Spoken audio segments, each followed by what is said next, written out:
Hey guys, it's Melissa here from melissaoatman.com. Welcome to Awaken Your Inner Awesomeness, a daily podcast devoted to spirituality and self-help. If you're new, I want to welcome you. If you're returning, welcome back. So today I wanted to talk to you guys about speaking your truth. I know I've done podcasts in the past about this very topic, but it has been coming up to me even more. You know, there's so many things that have been happening lately, but a lot of the messages are the same, and they're pointing to one thing, and that is that we need to be speaking our truth. Here's the deal. There are so many different religions out there that say you have to do one thing, you have to believe one thing and one thing only, or you're not going to go to heaven, and there's a hell, and there's a this, and there's a that. And let me tell you, religion is super complicated. There's a lot of things that go into religion. History is one of those things.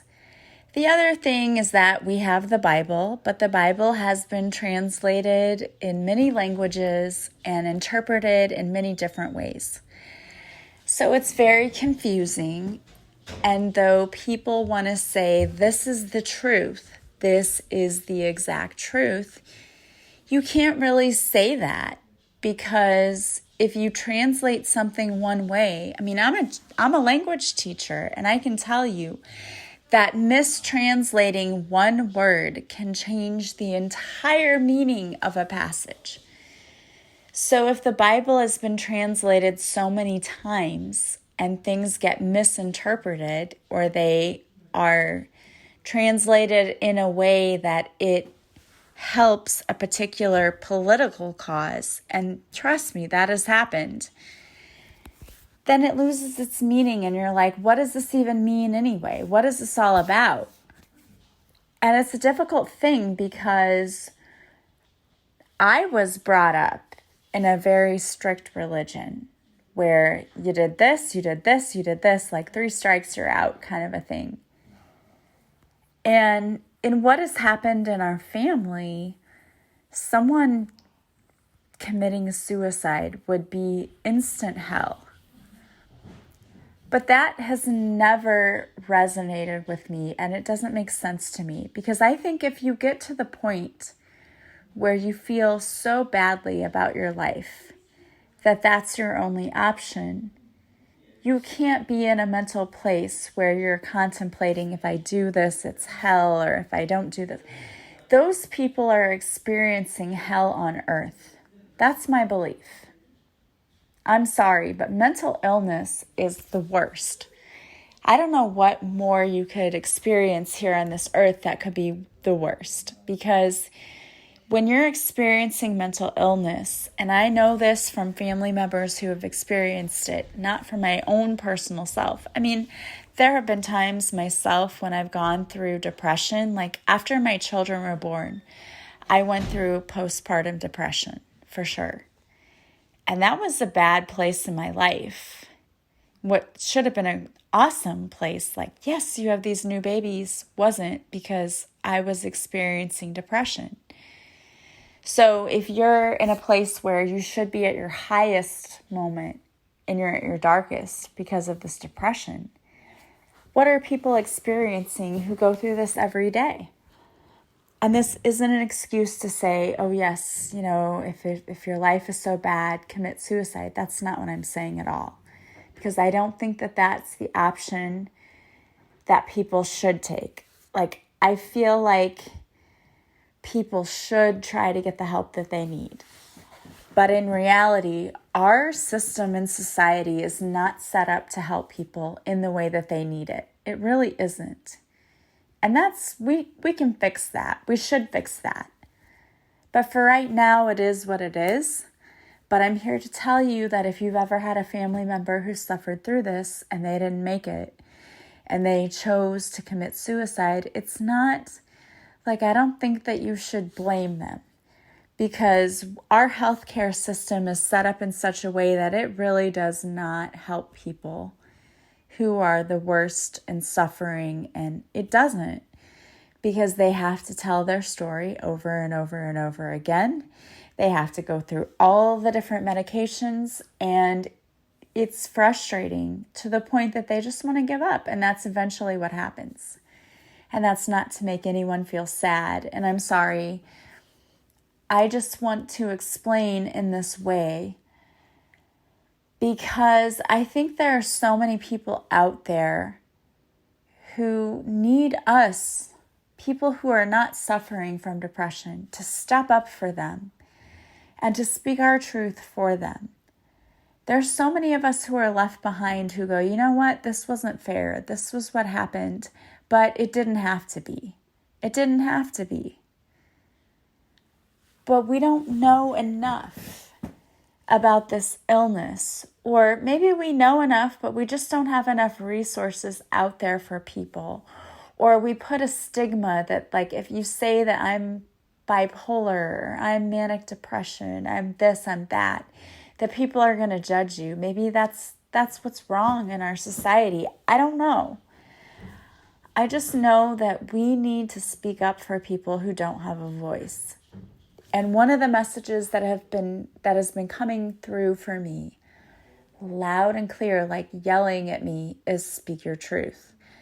I worked with a client today, and it was amazing. But this client was like, I was in a strict religious background, and this is my problem because I don't believe the same things. And I get it, because that was me. Like, I grew up in a Pentecostal background, which was very much like, you got to dot your I's and cross your T's or you're going straight to hell. And they even put on this elaborate play when I was a kid that was called Heaven's Gates and Hell's Flames that scared the absolute I don't know what out of me, because they would have different scenarios like, and this is so bizarre, but I totally remember this. I remember they put on this play and they would use people from the church to put on the play. And the one scene, the opening scene, was this little old lady who would be a sweet church-going lady who was walking down the aisle. And it happened to be the lady who was our Sunday school teacher, who I adored. And she was walking down the aisle, and she just like passed over, like she fell over. And the scene was that she had a heart attack and she died and she passed away. And so then the house lights would come up and she would come up to the front, and there would be St. Peter with his book of life. And they would say, is she in the book of life? Because in our religion, if you're in the book of life, you're going to heaven. If you're not in the book of life, Satan's going to come and take you. And those of you who were not born in this religion or a religion like it, you might be sitting there going, what? But this is exactly what we grew up with, and it scared us to death. So anyway, this little old sweet lady that was our Sunday school teacher that we loved, she's acting in this play, and she's had a heart attack, and she goes to the front. And she says, oh, St. Peter, am I in the book of life? And of course she is, because she's a Sunday school teacher and she's devoted her life, So the angels pull out one side of their wings and they start singing the Hallelujah chorus, and everything lights up gold, and she meets Jesus. Jesus comes out, it's someone in a beard and white, and they hugs her, and she goes off to heaven, Okay, but the next scenario is then a group of girls who are at a high school party, and even though they're not bad girls, they try drugs for the first time.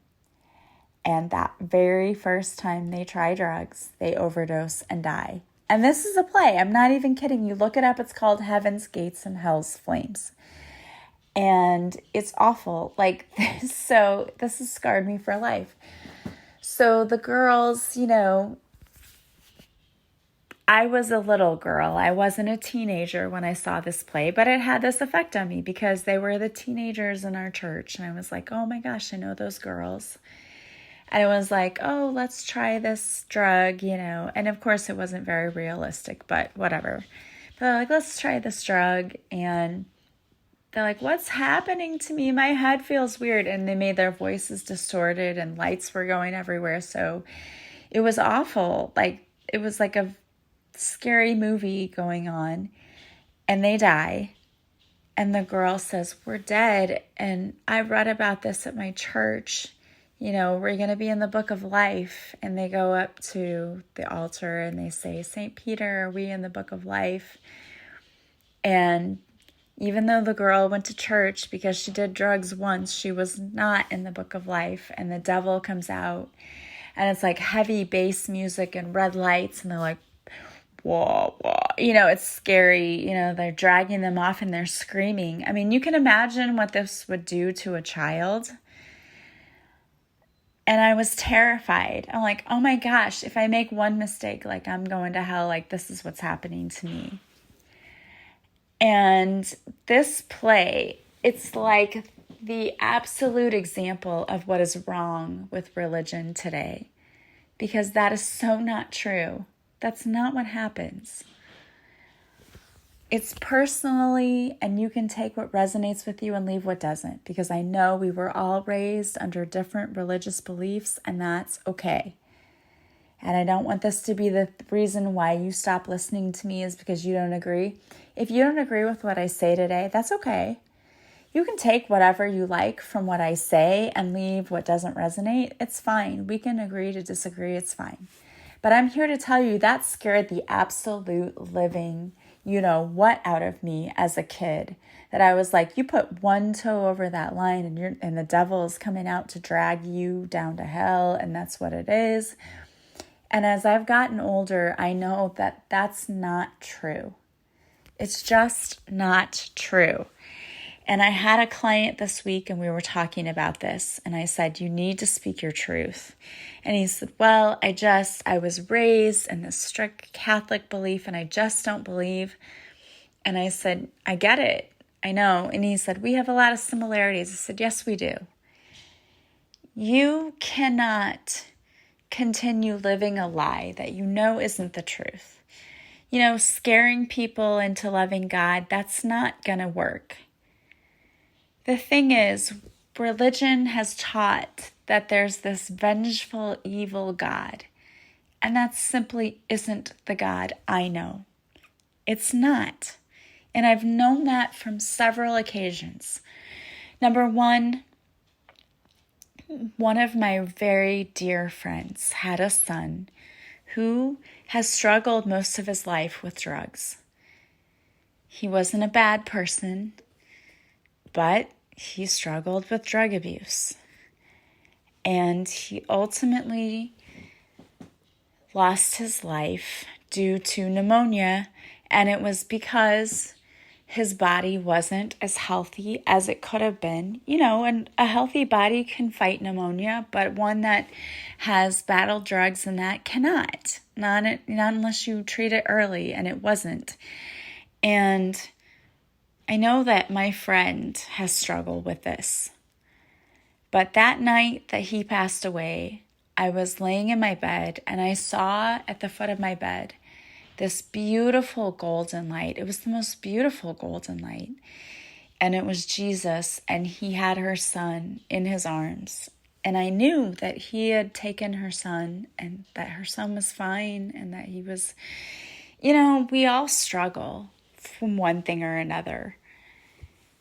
That doesn't mean we're not going to go to heaven. I'm sorry, it doesn't. Like, I don't believe that there's a hell like everyone thinks that there's a fire and brimstone. It's not that.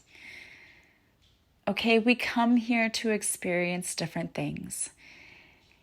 And don't think that if people were not good here, that means that they get scot-free. No, that's not what that means. Okay, they have to experience what they did to people here on earth. They do. That's more the hell than anything. Like fire and brimstone, what does that mean? But having to feel the pain that I caused you, that would be the worst thing ever. And that's what they have to experience. They have to feel the hurt and the heaviness that their loved ones have to feel, or the people they caused these things to feel. and they have to understand how they could have made different choices. And that to me is so much more profound than you're going to burn up and like, who cares? Well, okay, you burn what? So nobody knows what that feels like really anyway. It's not that. Okay, we're all eventually accepted into heaven. We're all on the other side. But we have to go through our life lessons and say, okay, I did this, and I have to take credibility for that. I have to take responsibility for that. I have to feel what I caused other people. And it's not even in a judgmental way. It's in a way of like, you could have done this better. You could have done things differently. But I think that's so much more comforting, because who doesn't know a person who suffered on this earth, who made poor choices, that you prayed for them, you wanted them to do better, but they couldn't. They just couldn't here on earth. It doesn't mean they're a lost soul or a lost cause, because there are none. There are no lost causes.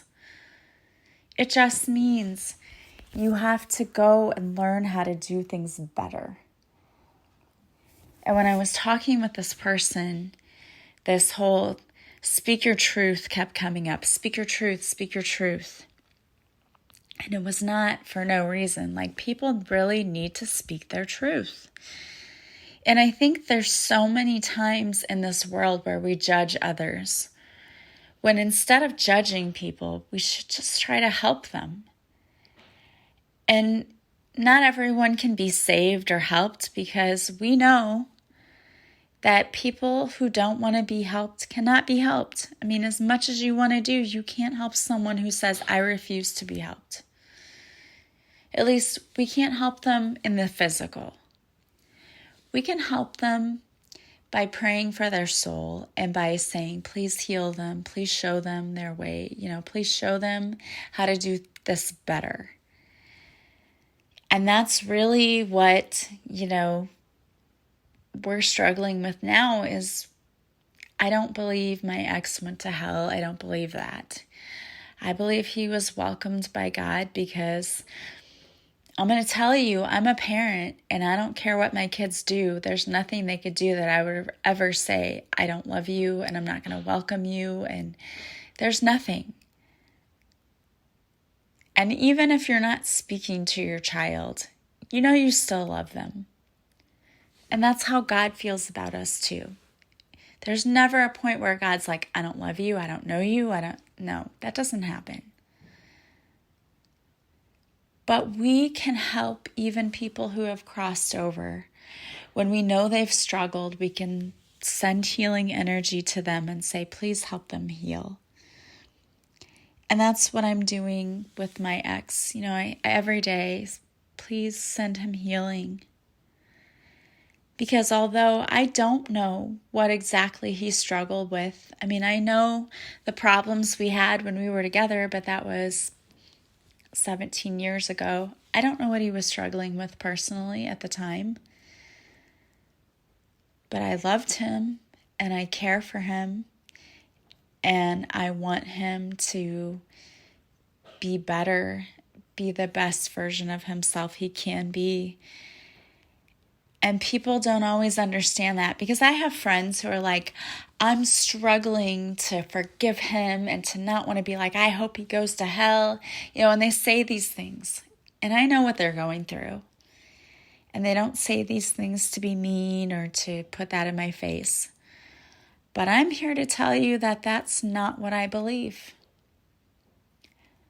I don't believe that the God I know is vengeful. I know the Bible says we serve a vengeful God. I don't think that's what that means, because I can't imagine. He's supposed to be the father of everything. And being a mother, there is nothing my son could do that I would ever say, I don't love you. Nothing.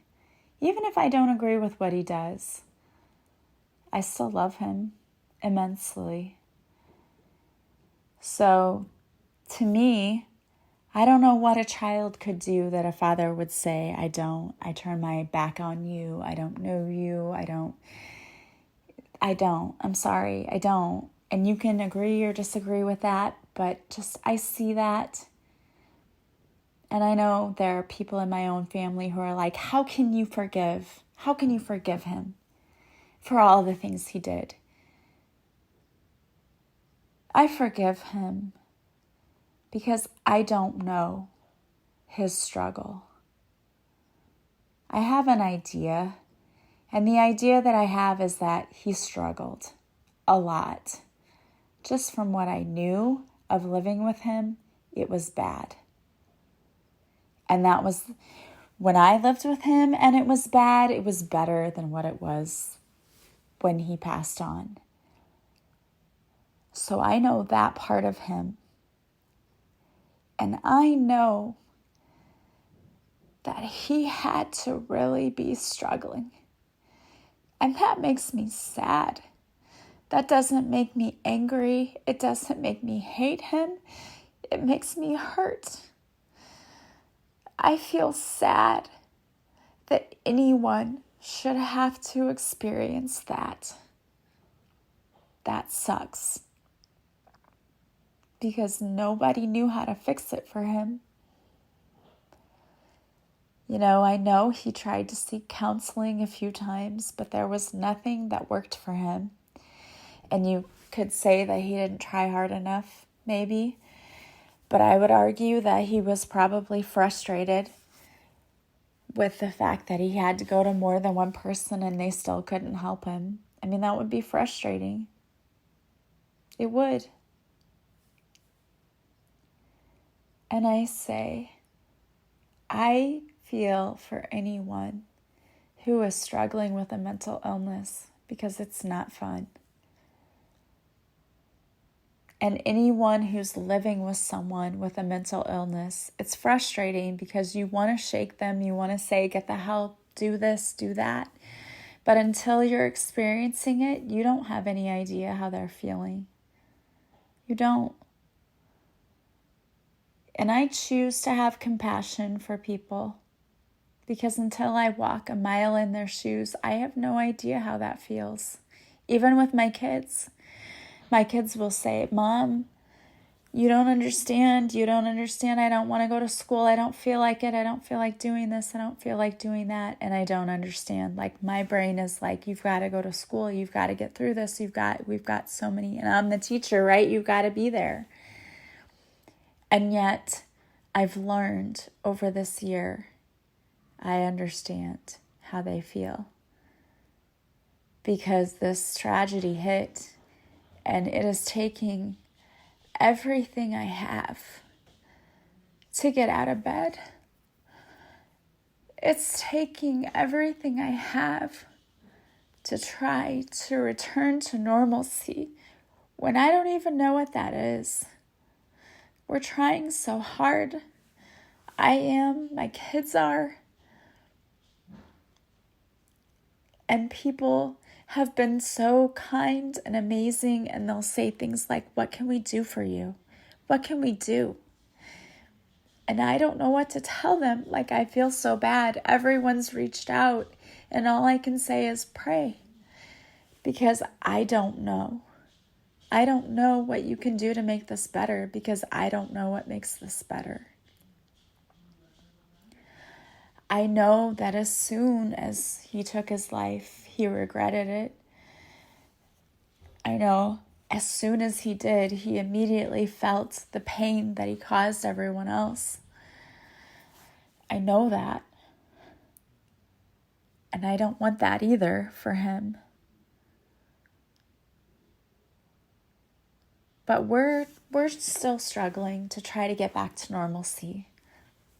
But in doing that, one message that I have received so much more than anything else is just speak your truth. Because maybe if people are not feeling like they should, maybe if they're feeling, hey, I'm feeling depressed. Hey, I'm not feeling right. Maybe if they speak their truth, people will get them help or can get them to people who can help them. in the session I had today, where I was going with this was that this person wanted to speak their truth because they didn't believe what traditional religion teaches. And I don't believe that either. I don't believe my ex went to hell because of what he did. I believe that he is learning now how he could have made better choices. And he's now having to feel the pain he caused everyone else. He wasn't able to see that when he was here because he was only able to see his own pain. And now he's able to experience everyone else around him. And I don't think that's a good thing. I think that's probably pretty painful. But he's learning, how can I do this better next time? I think everything is done in love. I think this is a perfect universe where when things happen, even though we don't understand it when we're here on the human side, it makes perfect sense when we're on the other side. It makes perfect sense that now he's seeing what his actions did. And I know there are a lot of people in this physical 3D world who will say, I won't forgive him. I don't forgive. I don't understand. That's not me. I understand. I understand that we all have to pay for our actions. He's not going to go unpunished for what he did. And even saying that, I feel sad because I know he was sad. And it's hard to say that you should be punished for that, but I don't think it's punished in a way like you're going to get 40 lashes. I don't think it's that kind of punishment. I think it's you have to see what your actions caused to others. And that's bad enough. But it's also done in a place of not judgment, but let's make this better. And I think if we had more of those understanding feelings here on earth, maybe life would be a little bit better. I think we're really harsh with people sometimes. We really are. I know that I have had my moments, even with my own kids, where I was very like, I expect this and you need to do this. And I was very much like drill sergeant. And later on, I thought I shouldn't have done that. I should have been more understanding. And I feel like we can all be a little more understanding of what others are going through. And I just think that we all need to speak our truths, but also to understand that God is not a vengeful God. I know we've been taught that. He's not. God, the universe, your higher self, whatever you think of, is a loving entity. And no matter what you do, they will not turn your back on you. There's nothing you can do. I don't ever think that suicide is the answer because it's kind of like pushing the reset button on a video game. I used to do this to my sister all the time, and I can't even believe she still speaks to me to this day because I was so awful, but we would play video games, and anytime I would start to lose, I would just hit the reset button. And sometimes I feel like that's what we feel like in suicide, like when life isn't going our way, we can just start over. Like if I do this, it'll start me over and I can just reset. And unfortunately, that isn't what happens necessarily. I mean, you're still going to have to learn your lessons. You're still going to learn that karma still follows you. So it's better to learn it here. But I also understand the pain that comes with depression. And I think we need to be better about lifting one another up when we know they're struggling.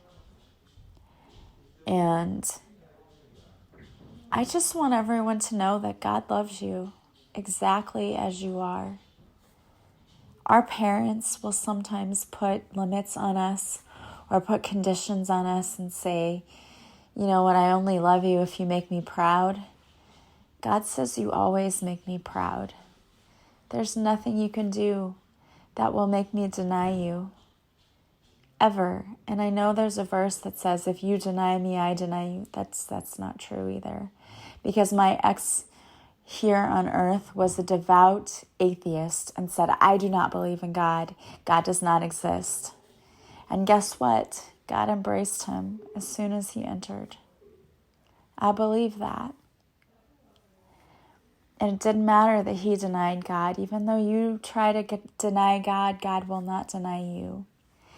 And it's the same if you're a parent, you know that. There's nothing my kids could ever do that would make me say that's not my child. Nothing.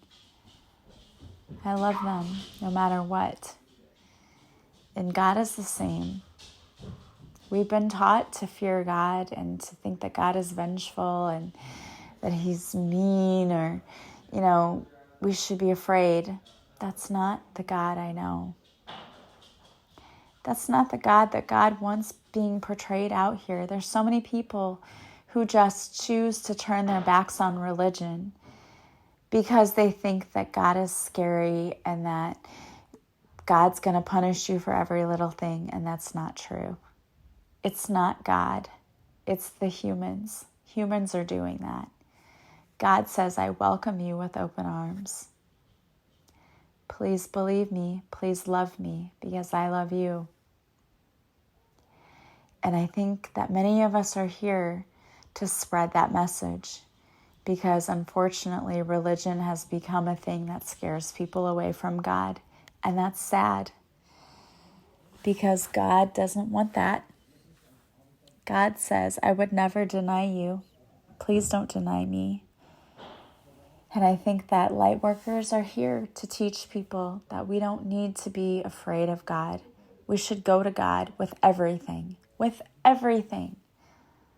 because God loves us. God is here for us, for everyone, even those who didn't believe in him. He still believed in them. All right, guys. Well, that was a little heavy, and I'm sorry, but that just was a message that I think needed to come out. And I wanted to pull a card for you today, so I pulled a card from my deck, the Divine Whispers deck. And the card that I pulled is Cut the Cord. You are being asked to let go of people, situations, or problems that are no longer serving you. When you hold on to those things, you carry an energetic cord with them. It's time to ask Archangel Michael to come in and cut those cords for you. When you keep yourself connected to the cords that connect you to the people and situations from the past, you feel the emotional burden that it brings with it. It's almost as if you're carrying around the actual physical weight of that person. That is extremely heavy. Let it go and be at peace today. Your mantra with this card is, I take back my power today by releasing and cutting the power cords to people and past situations that are no longer serving me. I ask Archangel Michael to come in and cut the energy that connects myself to any people or past situations that are no longer serving me. I release them in love.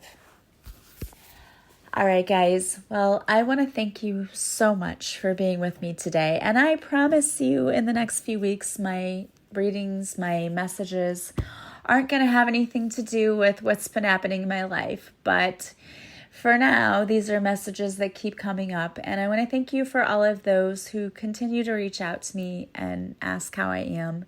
I appreciate that. We are doing better. It's a process. You know it is. Grief is always a process. And I want to thank you for being with us. As always, if you like this podcast, please share, please subscribe, please leave reviews, all of those ways that you help others to find me. And that's my goal, is to help as many people as possible. Also, if you purchase my book, Beautifully Broken, please leave a review from wherever you purchased it. That helps others to find my book. And until March 14th, you can still get an entry into a contest to win a free session with me. All you have to do is take a picture of yourself with the book or leave a message about having the book and tag me in that message on your social media posts like Facebook or Instagram, and you will be entered to win. I already have several people entered, so you have a chance. Keep entering until March 14th. That is when I'm going to draw the winner. And also, if you want to work with me, go to my website, melissaoatman.com. There you will see all of the services I offer and how you can work with me. You can purchase the session from my website and then email me or contact me to actually schedule your session. I prefer you contact me personally because then we can pick a time that works the best for you. So you can purchase from my website, but then contact me to actually schedule. And right now, my Love Your Life course is still on sale. My coaching sessions are still on sale. And for the month of March, I've also added my past life regressions on sale because I just feel like I want to offer so many ways to work with me. So please take advantage of that while you can. And if you subscribe to my website, you will receive a free morning and evening meditation. Don't forget to follow me on social media where I go live every Monday from 5:30 at 5:30 Central, I should say, for a free card reading. And I also post videos on Instagram. I love you guys so much. Thank you so much for following me. Please don't hesitate to reach out if you want to contact me for any reason at all. I love you all. I hope that you will have a beautiful day. I am sending you so much love and light, and I will talk to you soon. Bye-bye.